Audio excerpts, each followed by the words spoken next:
आमची विचारधारा एकच आहे, ती म्हणजे श्री स्वामी समर्थ. श्री स्वामी समर्थ म्हणजे प्रत्यक्ष परब्रह्म. आणि हा जो संसार व्यक्त झालेला आहे, दृश्य झालाय, त्याचं मूळ ते परब्रह्मच आहे. मात्र माणूस जो आहे हा अत्यंत स्वार्थी असा प्राणी आहे. आणि नाम म्हणजे काय? काही भक्तगण त्यांना स्वामी स्वामी स्वामी अशी ही साद घालतात. नक्की कृपा म्हणजे काय? स्वामी नाम मी घेतो हे म्हणणंच मुळात चुकीचं आहे, कारण ते अहंकार युक्त आहे. जाणीवपूर्वक जवळ बोलून घ्यायचे. एखादी भगिनी जर तिला मासिक पाळी असेल तर ती दूर उभी राहायची. तिला असं वाटतं, अरे मला मासिक पाळी आहे, मी त्यांच्या जवळ जाऊन कसं दर्शन घेणार. भोग जे आहेत ते भोगण्याबद्दल कुणालाही कोणत्याच प्रकारचं ऑप्शन दिलेलं नाही.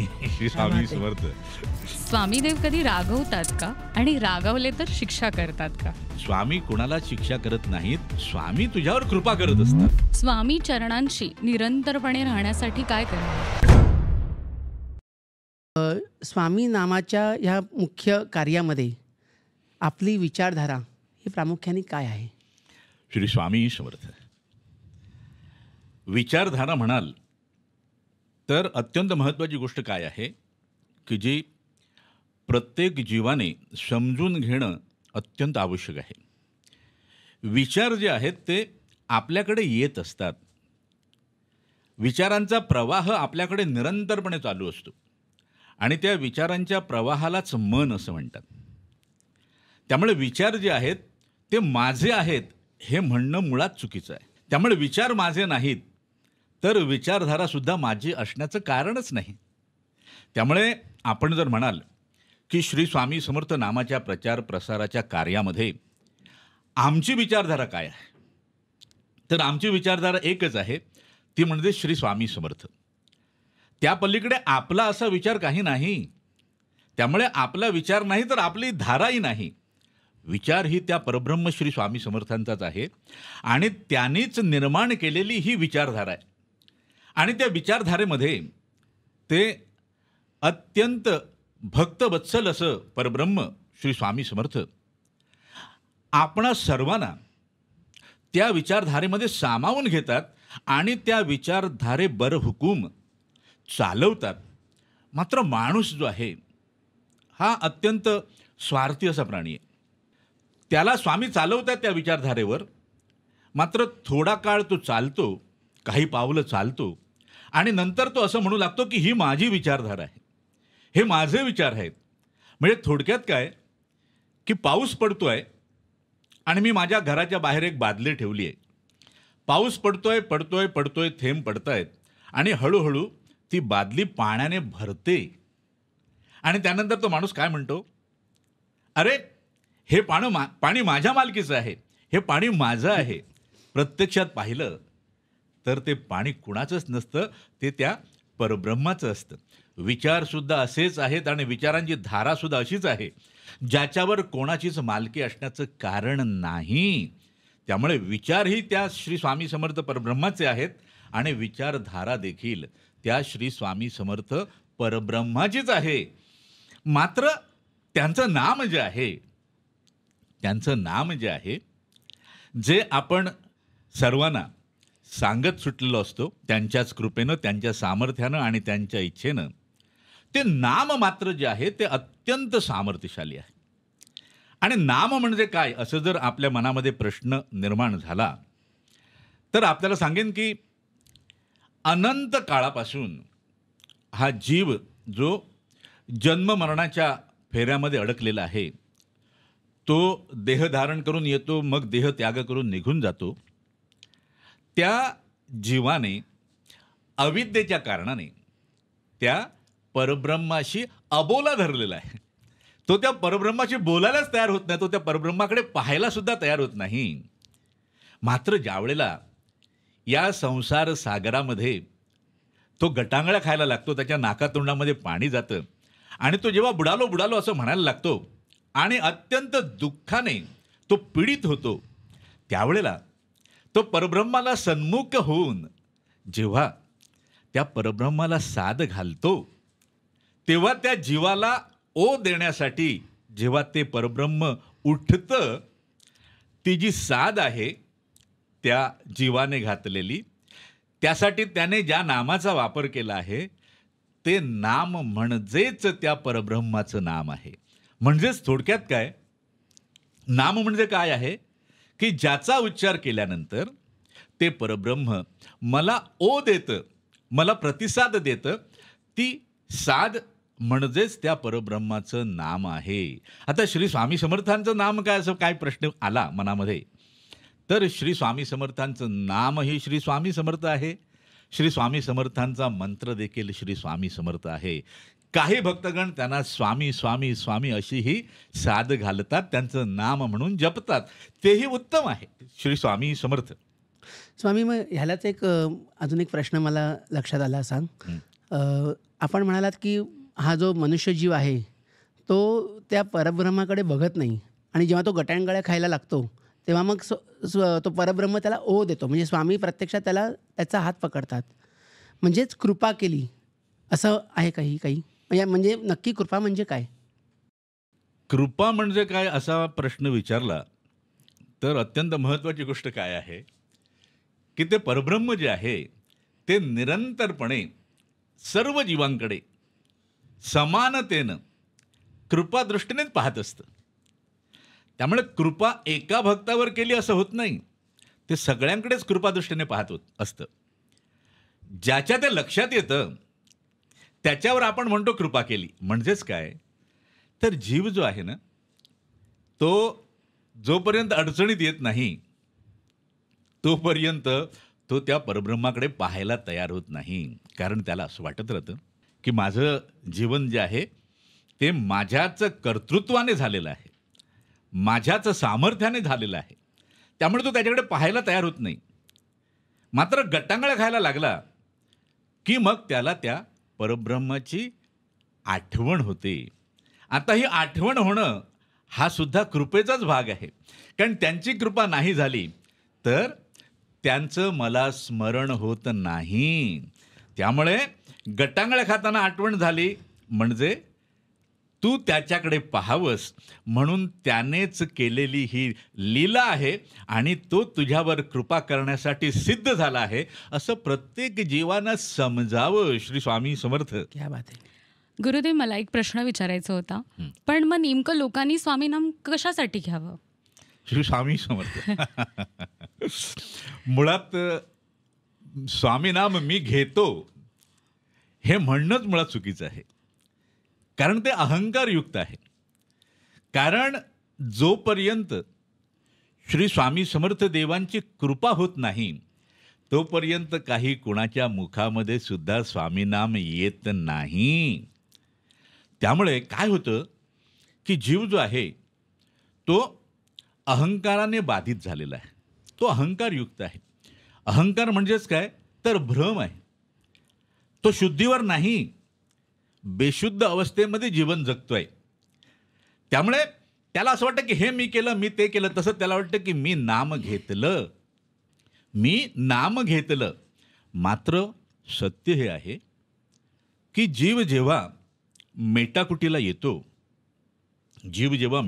येतो तेव्हा त्या परब्रह्माच्याच ठायी त्या जीवाबद्दल करुणा निर्माण होते, दया निर्माण होते, आणि तो त्या जीवाकडे करुणेनं दयेनं पाहू लागतो, आणि त्याची जी दृष्टी आहे तीच त्या जीवाच्या ठायी त्यांच्या नामाचं स्मरण निर्माण करते, आणि मग तो नाम घ्यायला लागतो. तो नाम घ्यायला लागतो म्हणजे त्यांच्याच कृपेने घ्यायला लागतो. आणि नाम एकदा घेतलं की काय होतं बाबा, हे अत्यंत महत्त्वाचं आहे. नाम घेतल्यानंतर काय होतं, तर जीव जो अनंत यातनांनी पीडित झालेला आहे, प्रत्येक जीव पीडित असतो. ज्या क्षणी ते नाम त्याच्या मुखामध्ये येतं आणि त्याच्या हृदयामध्ये जाऊन बसतं, तर या नामाचं सामर्थ्य असं सांगितलेलं आहे की नाम मुखात आलं आणि हृदयात बसलं तर ते नाम एवढं सामर्थ्यशाली आहे की ते कैवल्याला देखील त्या जीवाची चाकरी करायला लावतं. एवढं सामर्थ्य आहे त्या नामामध्ये.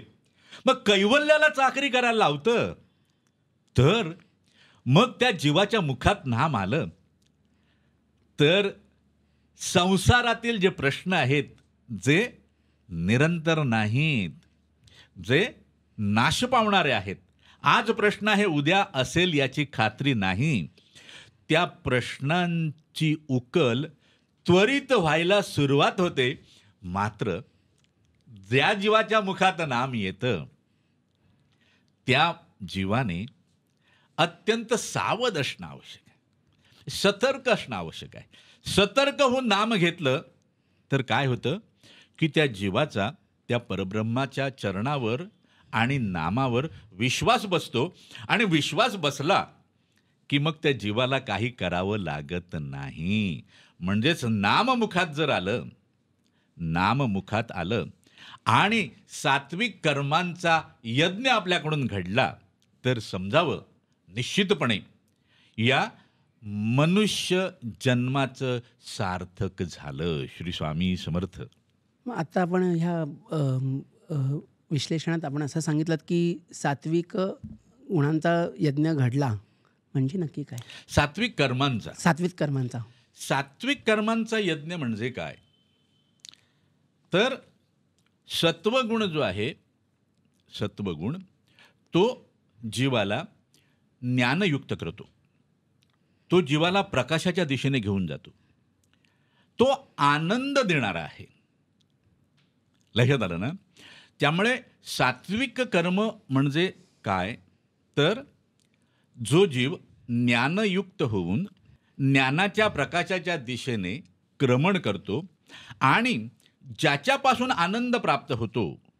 आता आनंद म्हणजे स्वतःसाठीच नव्हे, केवळ माझ्यासाठी नव्हे, तर माझ्यासोबत या संसारातील प्रत्येक जीवाला आनंद प्राप्त व्हावा अशा प्रकारची कर्म ज्याच्याकडून घडतात. भगवंताने भगवद्गीतेमध्ये तो निष्काम कर्मयोग सांगितला आहे. तो निष्काम कर्मयोग म्हणजेच सात्विक कर्मांचा यज्ञ आहे.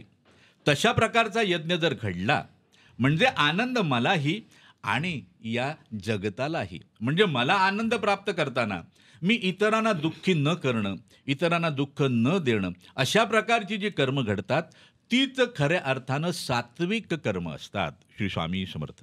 स्वामी, एक प्रश्न असा तयार झालेला आहे की कोडॅक कंपनीने स्वामींचा मूळ फोटो काढलेला आहे तेव्हा, पण त्यांचा जर मूळ फोटो काढलेला होता स्वामींचा कोडॅक कंपनीने, तरीसुद्धा काही भक्तांनी किंवा इतर स्वामींचे अनेक रूपातले फोटोज प्रदर्शित केलेले आहेत.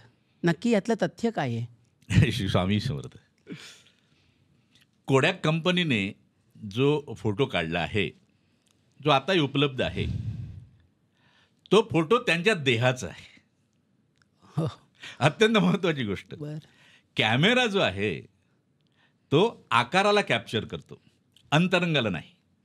त्यामुळे कोडॅक कंपनीने जो काढलाय फोटो तो त्यांच्या देहाचा आहे. त्यामुळे जे त्यांच्याकडे केवळ एक देह म्हणून पाहतात, म्हणजे जे लोक स्वामींकडे केवळ एक देह म्हणून पाहतात, त्यांच्या मनामध्ये हा प्रश्न निर्माण होतो की अरे, कोडॅक कंपनीने त्यांचा मूळ फोटो काढलेला असताना सुद्धा आता वेगवेगळ्या रूपामध्ये त्यांचे फोटो प्रदर्शित करण्याचं कारण काय?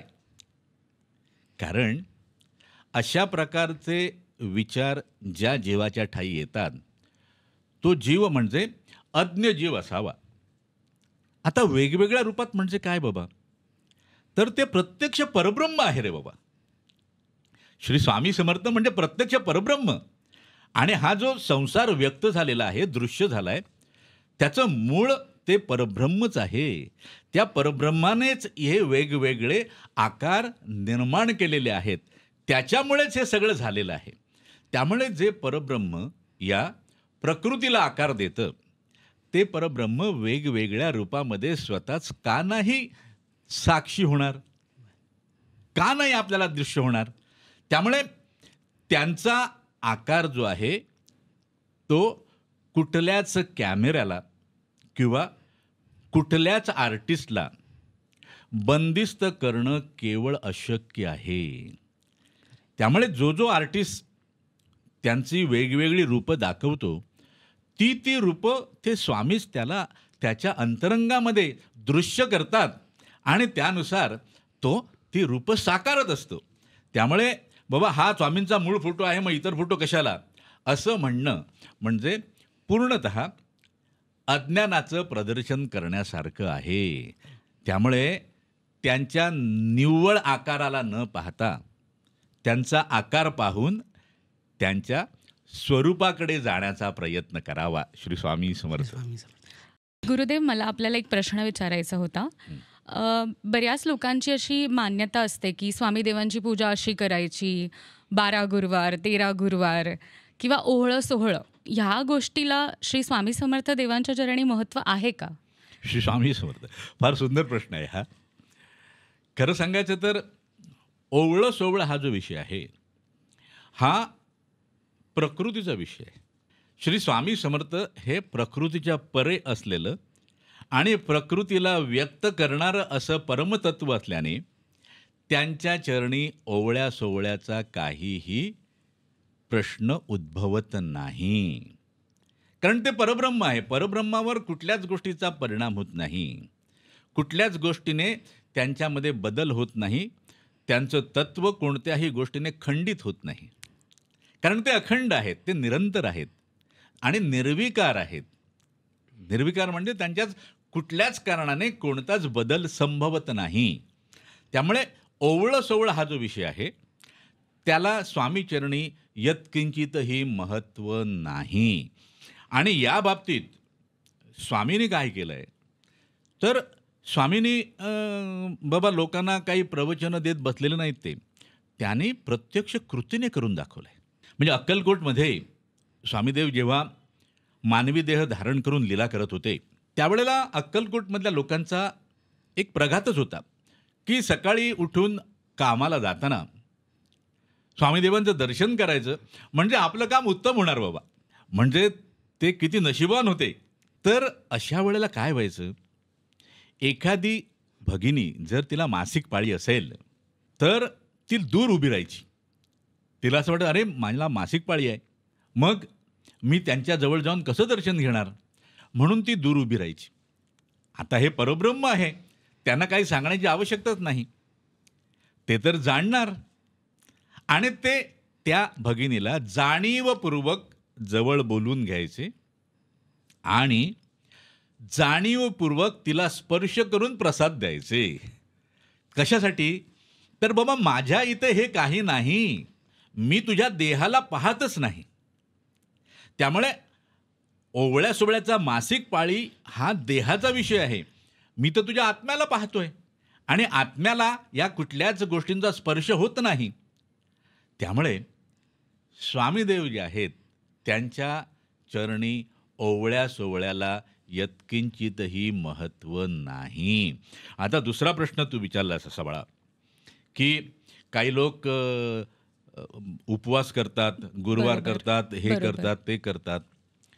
महत्त्वाचं काय आहे, महत्त्वाचं काय आहे की जो भक्त आहे किंवा जो जीव त्यांच्या चरणाशी आलेला आहे, खरं तर प्रत्येक जीव जो आहे तो त्यांच्या चरणी येऊन काही ना काहीतरी मागतच असतो. आणि त्यामुळे प्रत्येक जीव जो आहे तो याचकाच्याच भूमिकेत असतो. प्रत्येक जीव याचकच आहे, तो काही ना काहीतरी मागतच असतो. अगदी तो गडगंज श्रीमंत जरी असला तरी तो सुद्धा त्यांच्या चरणाशी जाऊन सांगतो, स्वामी आपण मला धनसंपत्ती दिली आहेत पण मला शांती द्या. लक्षात आलं का, मला शांती द्या, मला शांती नाही आहे, मला समाधान नाही. मग ते सुद्धा तो तिथे मागतच असतो, म्हणजे तो याचकच असतो.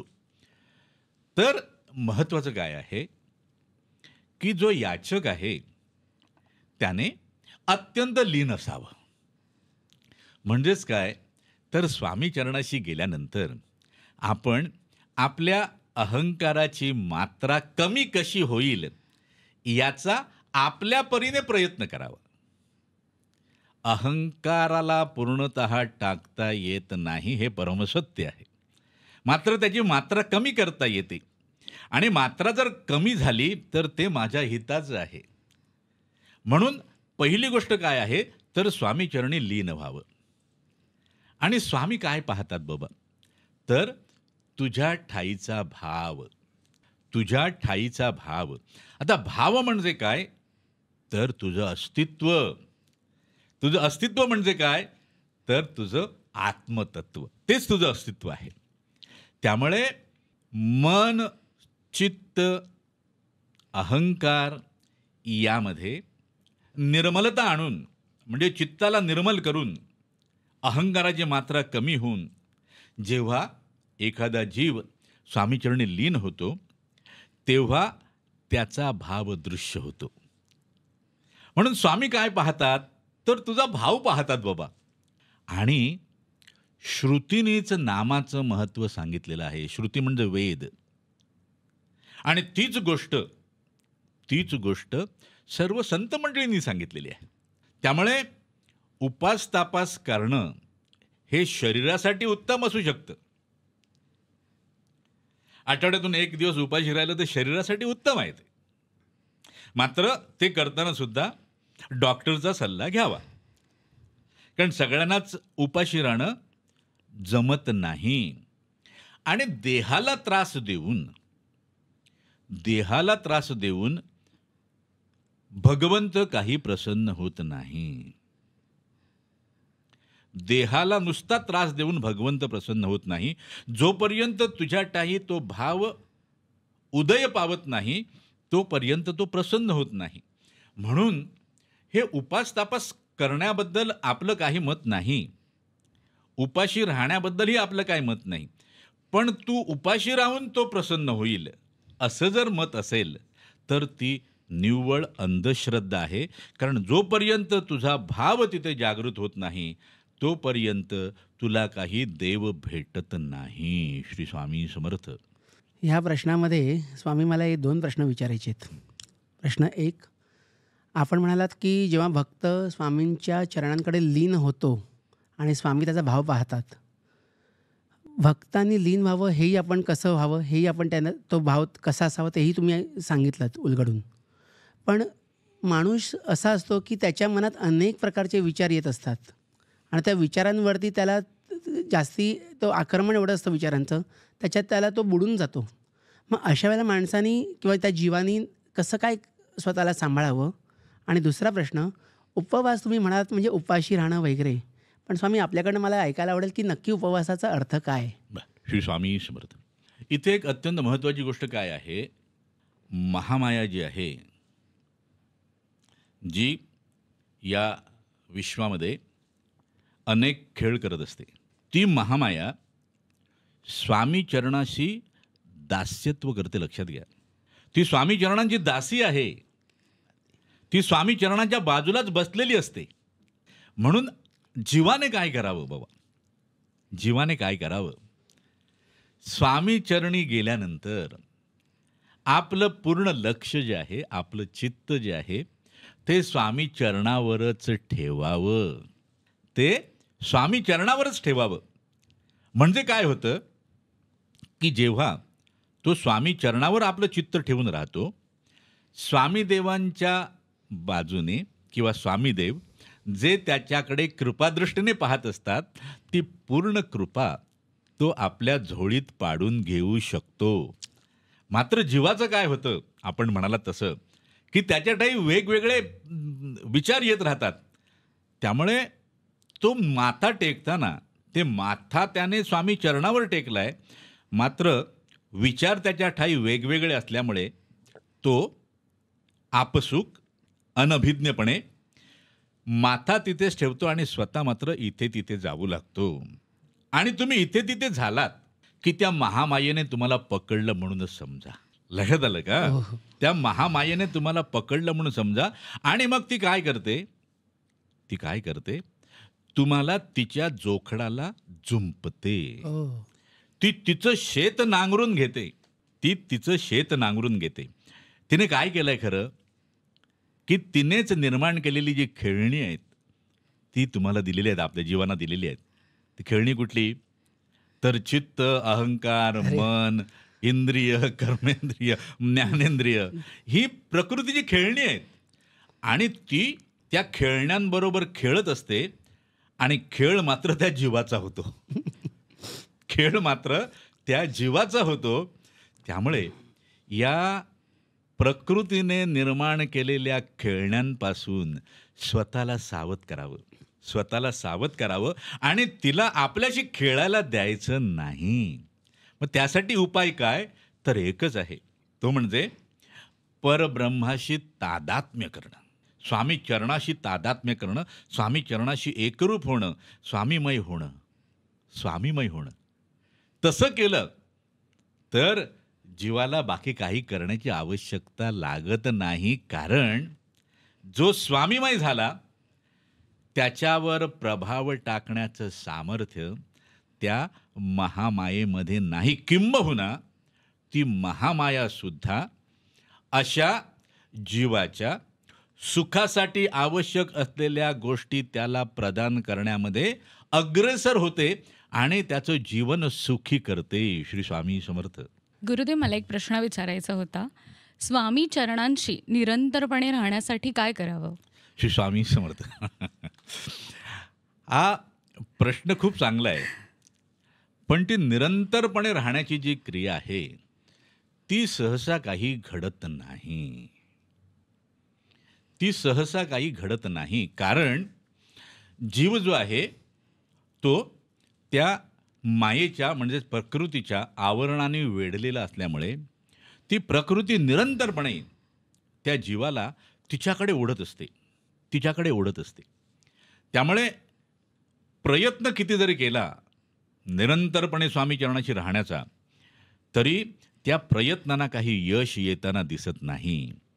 पण त्यावर उपाय आहे. कारण कुठल्याच गोष्टीवर उपाय नाही असं होत नाही. बरोबर. आणि स्वामी चरणाशी गेल्यानंतर कुठलीच गोष्ट अशक्य नाही. अशक्य ही शक्य करतात स्वामी, असं स्वामीभक्त म्हणत असतात. होय. त्यामुळे निरंतरपणे जर स्वामी चरणाशी राहायला हवं असेल तर त्यासाठी उत्तम आणि साधा सोपा सरळ उपाय कोणता असेल तर तो म्हणजे स्वस्वरूपाची ओळख. स्वतःला जाणणं झालं की आपसूक प्रकृतीची जी आवरणं आहेत ती स्वतःच गळून पडतात. आपल्याला कुठल्याच गोष्टीचा त्याग करावा लागत नाही. मुळात आपण कुठल्याच गोष्टीचा त्याग करू शकत नाही, कारण आपलं काहीच नसतं. म्हणजे माझं नाही त्याचा मी त्याग कसा करणार? बरोबर.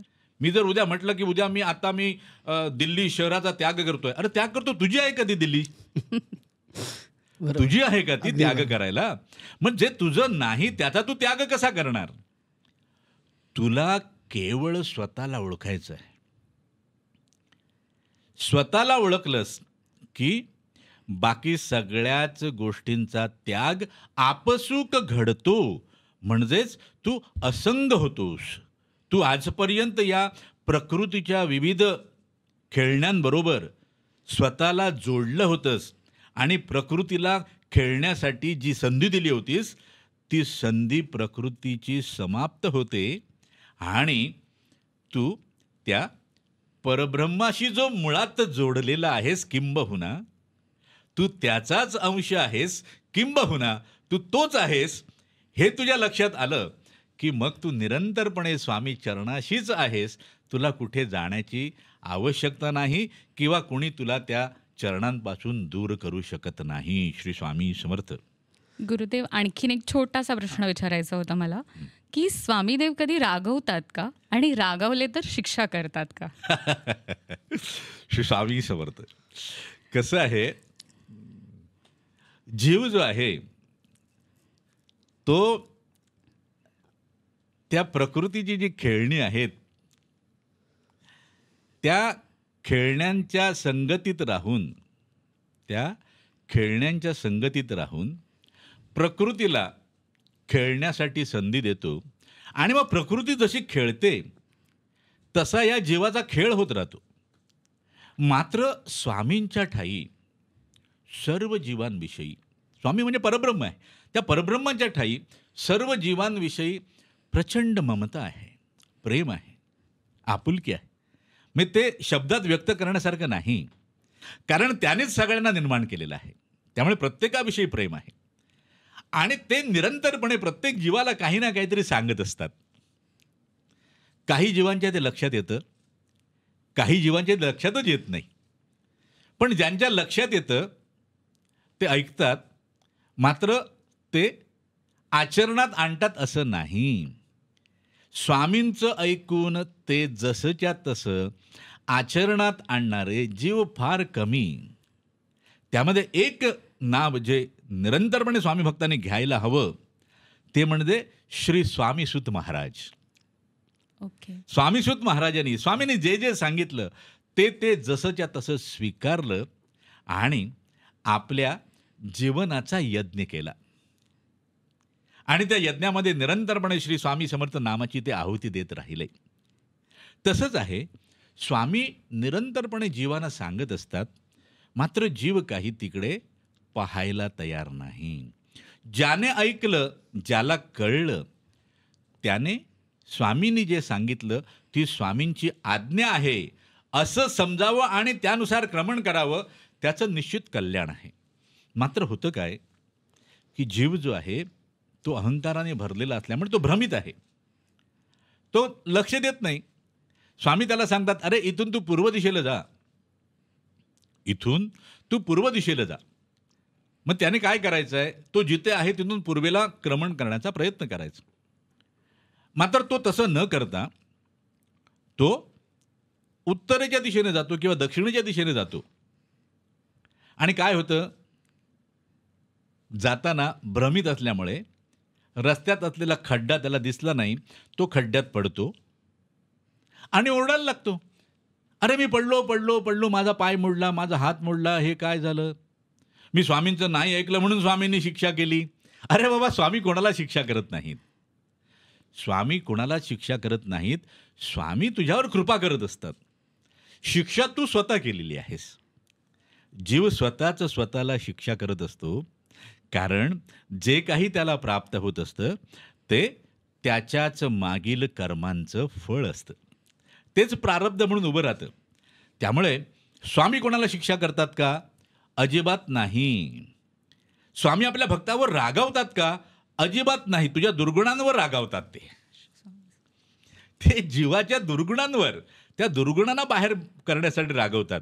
त्यामुळे स्वामीदेव ज्या वेळेला मानवी देह धारण करून लीला करत होते, तेव्हा ज्यांच्यावर ते रागवले असं भासित झालं, त्या प्रत्येक जीवाचं कल्याण झालेलं आहे. मग ते कसं होईल बाबा? त्या प्रत्येक जीवाचं कल्याण झालं आहे, कारण स्वामी ज्या वेळेला रागवले त्यावेळेला ते त्याच्या दुर्गुणांवर रागवले, त्याच्या अरिष्टावर रागवले, त्याच्या दुर्दैवावर रागवले आणि त्या दुर्दैवाला, त्या अरिष्टाला, त्या दुर्गुणांना त्यांनी बाजूला केलं आणि भक्ताचं जीवन सुखकर केलं. श्री स्वामी समर्थ. स्वामी, एका मुख्य प्रश्नाकडे आता मी वळतोय, पण तरीसुद्धा आपल्या दर्शकांसाठी, आपल्या भक्तांसाठी हा प्रश्न परत मला तुम्हाला विचारायची गरज आहे. उपवासाचा मूळ अर्थ काय? श्री स्वामी समर्थ.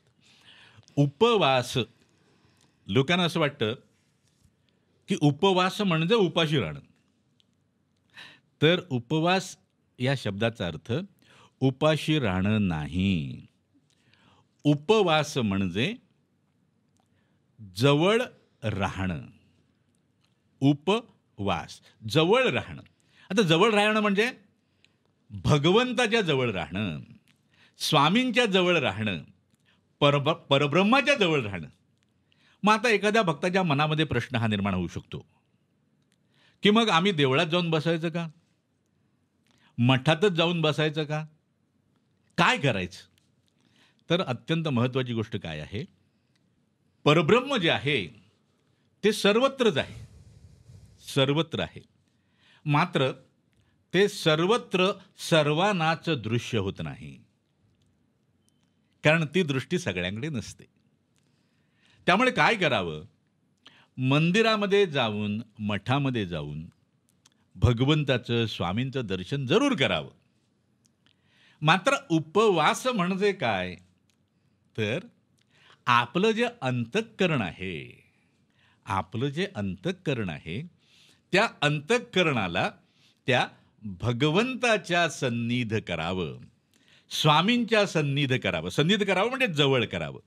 म्हणजेच काय, तर निरंतरपणे त्या भगवंताचं, स्वामींचं स्मरण करत राहावं, स्मरण करत राहावं. स्मरण करत राहिलात तर निश्चितपणे आपल्याकडून उपवास घडतो.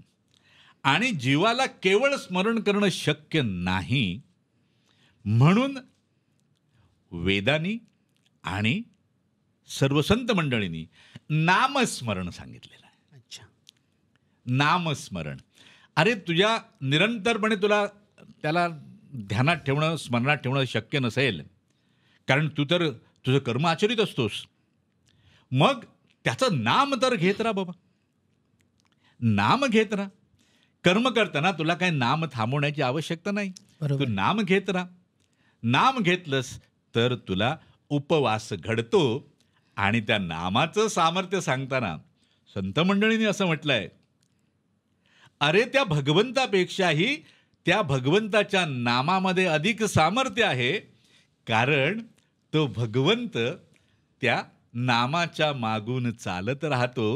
आणि जेव्हा तू अत्यंत शुद्ध, मंगल, पवित्र अंतःकरणानं त्याचं नाम घेतोस, त्यावेळेला त्या भगवंताला तुझी चाकरी करण्यासाठी तुझ्यासमोर उपस्थित होणं बंधनकारक होतं. एवढं सामर्थ्य नामामध्ये. म्हणून उपवास म्हणजे काय, तर भगवंताच्या, स्वामींच्या सन्निध होणं, त्यांच्या जवळ राहणं म्हणजे उपवास करणं आहे. त्यासाठी उपाशी राहणं हा काही उपवास करणं होत नाही. त्यामुळे स्वामी भक्तांना जर उपवास करायचा असेल तर त्याने निरंतरपणे स्वामींच्या नामामध्ये राहावं, त्यांच्या स्मरणात राहावं.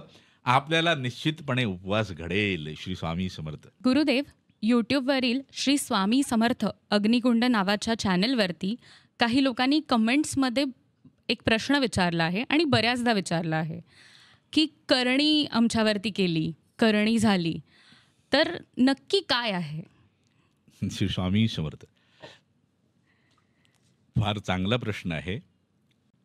समाजामध्ये जे अज्ञान फार मोठ्या प्रमाणात दिसून येतं, किंबहुना अविद्येची रात्र म्हणावी लागेल. अविद्येची रात्र आहे आणि त्या अविद्येच्या रात्रीमध्ये त्या परब्रह्माचं काही दर्शन होत नाही, अशी परिस्थिती निर्माण होते. हे करणी करणं किंवा करणी केली वगैरे हा जो विषय आहे, तो जीव कधी म्हणू लागतो याला फार महत्त्व आहे. सर्वसामान्य जीवन जगणारा माणूस तो कधी असं म्हणत नाही की अरे माझ्यावर करणी केली आहे. ज्या वेळेला एखाद्या जीवाच्या जीवनामध्ये असंख्य अडचणी निर्माण होतात, असंख्य प्रश्न निर्माण होतात आणि त्याच्यातून त्याला काही मार्ग सापडत नाही, आणि मार्ग सापडला नाही की त्याच्या मनाचं खच्चीकरण होतं, मन कमजोर होतं, कमकुवत होतं आणि ते नकारात्मक विचारांचा प्रवाह त्याच्याकडे घोंघावू लागतो. म्हणजे नकारात्मक विचारांचं वादळ त्याच्या ठाई उमटतं आणि त्या मनाचा पूर्णतः चक्काचूर करतं. मन उद्ध्वस्त व्हायला येतं. आणि असं जे मन आहे ते स्वतःचंच सांत्वन करण्यासाठी जीवाला सांगू लागतं, अरे तुझ्यावर कोणीतरी करणी केली आहे, तुझ्यावर करणी केली आहे, तुझ्यावर करणी केली आहे. खरं सांगायचं तर सत्य हे आहे की प्रत्येक जीव जो आहे तो आपल्याच कर्मांपासून निर्माण झालेली फळं जी आहेत ती फळं प्रारब्ध म्हणून भोगत असतो. प्रारब्ध म्हणून तेच मिळत असतं. आणि सत्य हे आहे की कर्मांचं फळ भोगणं म्हणजेच नुसत्या यातनांना सामोरं जाणं असं नाही, तर त्या कर्माचे संस्कारही असतात, जे शेष राहतात, जे जीवाच्या ठाई असंख्य विचार निर्माण करतात. ह्यात आलं ना. आता थोडक्यात उदाहरण द्यायचं झालं तर कर्माच्या संस्कारांमुळे एखाद्या जीवाच्या ठायी निर्माण होणारे जे विचार आहेत त्याचं उदाहरण द्यायचं झालं तर गावखडी मठाच्या बाजूलाच एक माणूस उभा आहे आणि त्याचं दैव असं आहे की तो तिथून तीव्र गतीने समुद्राकडे जाणार आणि समुद्रामध्ये जाऊन गट्टांगळ्या खाणार. पण त्याच्यावर जर स्वामीदेवांची कृपा असेल,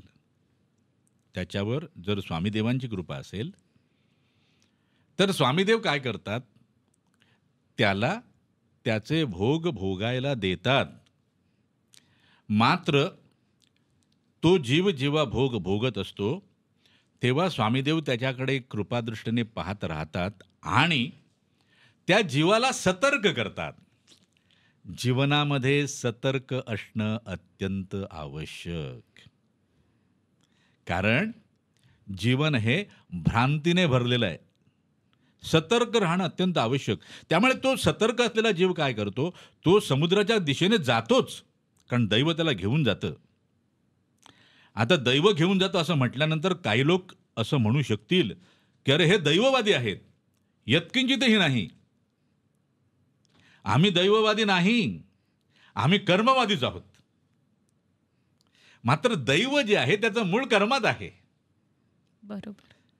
दैवाचं मूळ कर्मात आहे. म्हणून कर्म घडताना अत्यंत सावध असावं बाबा, कारण घडलेलं कर्म तुला फळ दिल्याशिवाय शांत होतच नाही, हे परमसत्य आहे. मग तो जीव जो आहे त्याच्या वाट्याला जो भोग आलाय त्यानुसार तो समुद्रावर जातो. मात्र स्वामींची कृपा असल्याने तो सतर्क असतो, तो जातो, पाण्यातही जातो, गुडघाभर पाण्यात जातो आणि परत येऊन किनाऱ्यावर उभा राहतो. क्या बात आहे. किनाऱ्यावर उभा राहतो. त्याच ठिकाणी जर स्वामी कृपा नसलेला जीव असेल, ज्याच्याठायी सतर्क नसेल, तो काय करेल, त्याला भ्रांत झालेली आहे, त्याला शुद्धी नाही, तो सरळ पाण्यामध्ये चालत जाईल, लाटा येतील, लाटा त्याला आपल्या लपेटीमध्ये घेतील, त्याच्या नाकातोंडामध्ये पाणी जाईल आणि बुडालो बुडालो म्हणून बोंब मारण्याची पाळी त्याच्यावर येईल. आता इथे काय होतं की जो सतर्क जीव आहे तो किनाऱ्यावर उभा आहे, मात्र ज्याचं मन त्याचं पूर्ण खच्चीकरण झालेलं आहे, त्याला कळतच नाही आहे माझ्याबरोबर काय चाललंय. तो जीव सरळ पाण्यात जातो आणि गट्टांगळ्या खातो आणि काय म्हणतो मग, अरे माझ्यावर कोणीतरी करणी केली त्यामुळे मला पाण्यात जाऊन गट्टांगळ्या खायला लागल्या. करणी वगैरे या गोष्टींवर स्वामी भक्तांनी यत्किंचितही विश्वास ठेवायचा नाही. विश्वास ठेवायचा श्री स्वामी चरणांवर आणि श्री स्वामी समर्थ नामावर. त्यांची कृपा कशी प्राप्त होईल याचा विचार करावा आणि आपल्या ठायी निरंतरपणे सतर्कता आणण्याचा प्रयत्न करावा. स्वामींच्या कृपेने ती येणार. मात्र कुठल्याही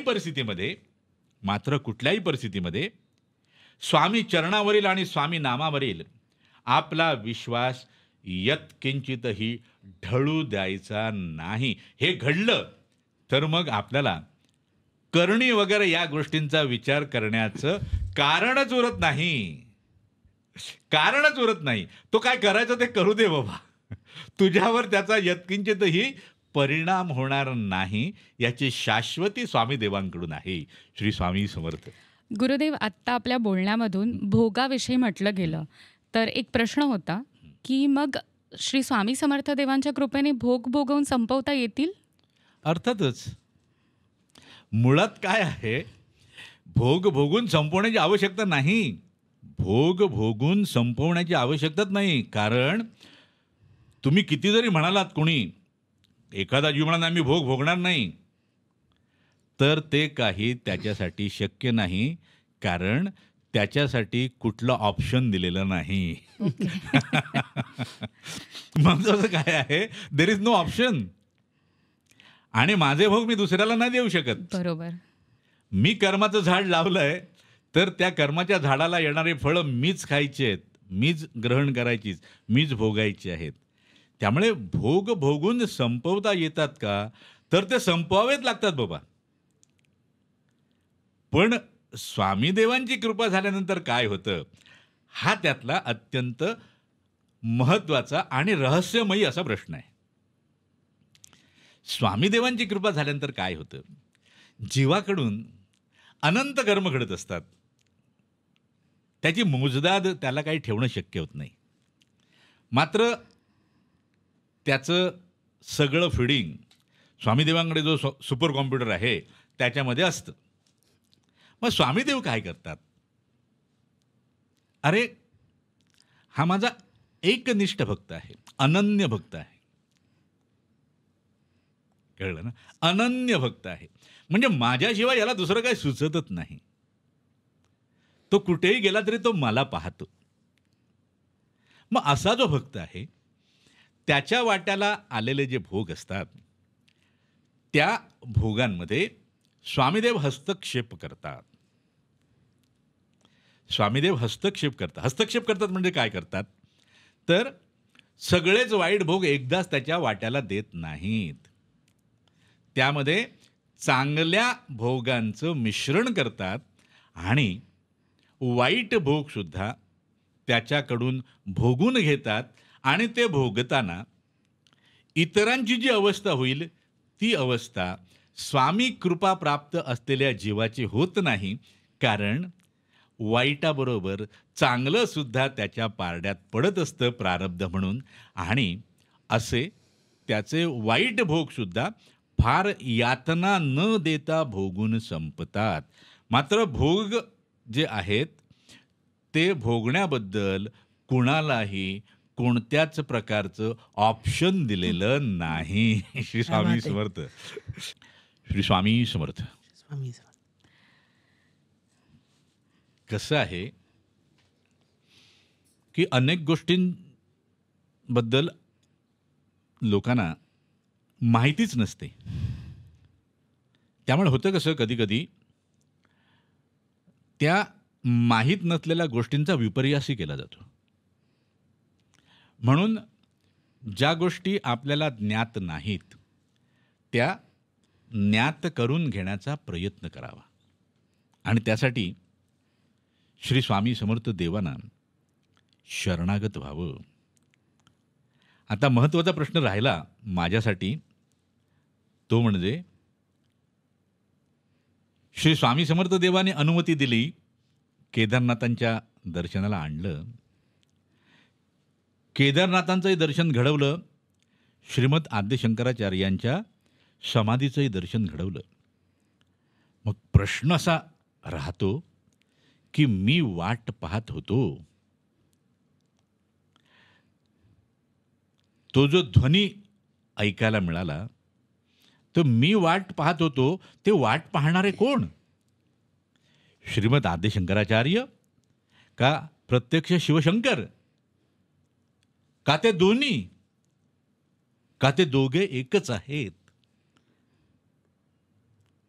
हे जे आहे हे प्रत्येकाने जाणण्याची गोष्ट आहे. म्हणून महादेवांच्या चरणी लीन होऊन श्रीमद आद्य शंकराचार्यांच्या समाधीवर नतमस्तक होऊन आणि स्वामी चरणांना घट्ट मिठी मारून आपण आजचा हा सोहळा जो आहे तो इथेच संपन्न झाला असं घोषित करूया. आणि यानंतर मगाशी म्हटलं तसं आपल्याला जर शक्य झालं तर निश्चितपणे आपण श्रीमद आद्य शंकराचार्यांच्या अवतार आणि कार्य याविषयी निश्चितपणे अशा प्रकारचा सोहळा स्वामीने करून घ्यावा अशी स्वामींना प्रार्थना करतो आणि ते सांगतोय. आपण श्री स्वामी समर्थ. श्री स्वामी समर्थ. आज आपण या पॉडकास्टच्या माध्यमातून पहिलं पुष्प मिळलेलं आहे. अशी अनेक पुष्प आपण आमच्याकडनं आणि आपल्या माध्यमातून मिळवून घ्यावी आणि अनेक गोष्टी अनेक उलगडून बाबी सांगाव्यात दर्शकांना, ही आपल्या चरणी प्रार्थना. आपण इथे आलात, आपला धन्यवाद. श्री स्वामी श्री स्वामी श्री समर्थ. स्वामी समर्थ.